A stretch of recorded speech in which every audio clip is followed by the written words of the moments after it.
Pauwi na tayo. Dito tayo sa may roadside. Naglakad. Ayan. Diyan tayo galing. Parang madilim pero maliwanag naman siya. Ayan. Pauwi na tayo galing sa trabaho. Hapon ako nagtrabaho kaya almost 7 na ako natapos. Katatapos ko lang. Ito yung ating daan pauwi.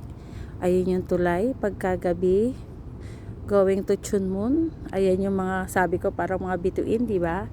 Di ba para siya mga bituin? Oh, ayan. Oh, pauwi na tayo. Pauwi. Wala tayong boss tonight. So, wala naman tayong pwedeng magligpit, pwedeng hindi. So, cross na tayo ng road. Ayan, diba? Dito tayo. Pauwi. Ginabi na si Aling Amay. Kasi, hapon na ako. 2:30 na ako. Almost 3. Nag-start. Medyo may patunga-tunga nga pa, diba? So, ayan yung sinasabi ko, diba, sa gabi parang mga bituin. Sarap sana maglakad ngayon. Napapagod ako. Ayan. Ang ganda ng view, diba? Yan ang gustong-gusto kong tinatanaw sa gabi. Ayan, pauwi tayo. Ayan.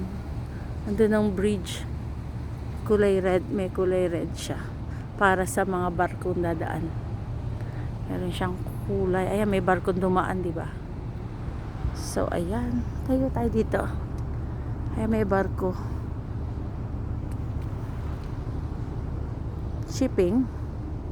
Laki, oh. Ginabi naman siya. Diba? Ayan. Ay, kita nyo. Yan, may ilaw na mahaba. Ayan.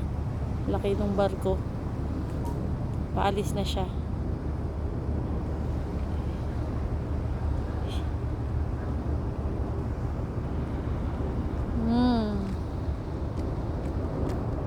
Ang daming laman. Ang dami niyang karga. So, ayan. Ang aking magandang tanawin sa gabi. Ayan. Didaanan ko kasi maraming puno.